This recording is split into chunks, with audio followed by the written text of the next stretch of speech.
Hello दोस्तों, Haryana GK hub channel में आप सभी का स्वागत है।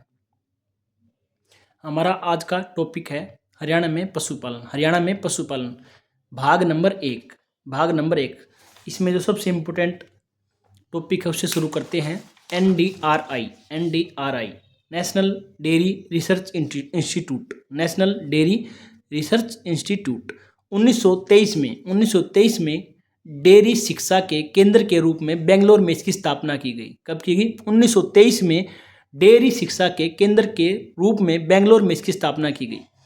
इसे पहले किस नाम से जाना जाता था? इसे पहले imperial institute for animal husbandry and dairy कहा जाता था।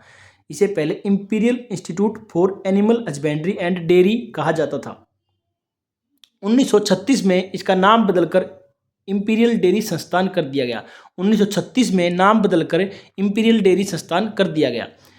और आपको ध्यान रखना है, इस संस्थान ने 1927 में, कब? 1927 में राष्ट्रपिता महात्मा गांधी जी और भारत रत्न श्री मदन मोहन मालवीय को 1927 में इस संस्थान ने प्रशिक्षण दिया था।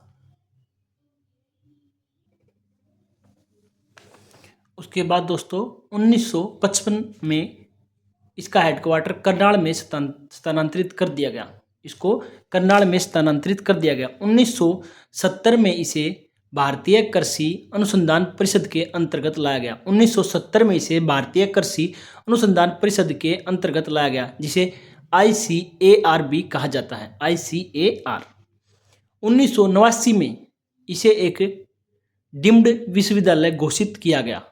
1989 में इसे डीम्ड विश्वविद्यालय घोषित किया गया अपने शिक्षा से संबंधित कार्यक्रमों के कारण।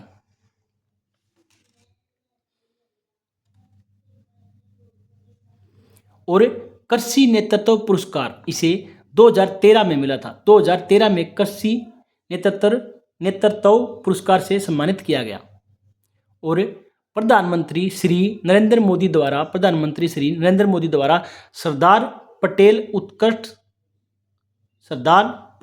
उत्कृष्ट संस्थान 2014 में ये इनाम इसे प्राप्त हुआ। ये पुरस्कार इसे प्राप्त हुआ।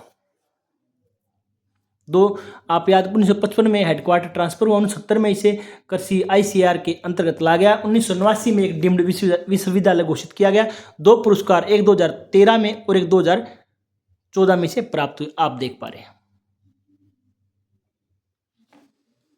उसके बाद दोस्तों हरियाणा डेयरी कॉरपोरेशन डिपार्टमेंट की स्थापना आप लोगों की 1977 में हुई थी। 1977 में हुई थी।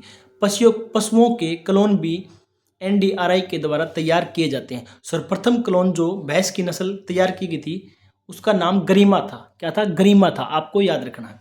और क्लोन के द्वारा सर्वप्रथम भैंस के बछड़े का नाम राहुल और गाय की बछड़ी का नाम महालक्ष्मी था। आपको याद करना है, भैंस के बछड़े का नाम राहुल और गाय की बछड़ी का नाम महालक्ष्मी, जो क्लोन से तैयार किए गए थे। और सर्वप्रथम भैंस की नस्ल जो तैयार की गई उसका नाम गरिमा था। क्या था? गरिमा। ये आते हैं दोस्तों इसके बाद आपके अनुसंधान केंद्र ऊंट अनुसंधान केंद्र आपका सिरसा में स्थित है। बकरी अनुसंधान केंद्र आपका तोसाम भिवानी में स्थित है। मुर्रा भैंस अनुसंधान केंद्र आपका खांडा खेड़ी हिसार में स्थित है। खांडा खेड़ी हिसार। असव अनुसंधान केंद्र आपका हिसार में और भैंस अनुसंधान केंद्र भी आपका हिसार में। यह आपके बहुत इंपॉर्टेंट, कई बार एग्जाम में आ चुके हैं, असव और भैंस। असव वाले की स्थापना आपकी 7 जनवरी 1986 और भैंस वाले की स्थापना आपकी 1 फरवरी 1985 और 7 जनवरी 1986 आपको याद करने हैं, मोस्ट इंपॉर्टेंट। उसके बाद दोस्तों भेड़ प्रजनन केंद्र आपका हिसार में है। मुर्रा भैंस को हरियाणा में काला सोना या एशियन ट्रैक्टर भी कहा जाता है। सर्वाधिक मवेशी आपके सिरसा में पाए जाते हैं। सर्वाधिक पशु आपके हिसार में, सबसे कम पशु आपके पंचकुला में। हरियाणा में सबसे बड़ा पशुओं का मेला आपका जहाजगढ़ झज्जर में लगता है। यदि आपको हमारी वीडियो पसंद आए तो प्लीज़ चैनल को लाइक, शेयर और सब्सक्राइब अवश्य करें। कमेंट में अपनी राय अवश्य दें, ये हमें भविष्य में अच्छा काम करने के लिए प्रेरित करेगा। कोई गलती हो तो क्षमा करें। आप सबका धन्यवाद। Thank you.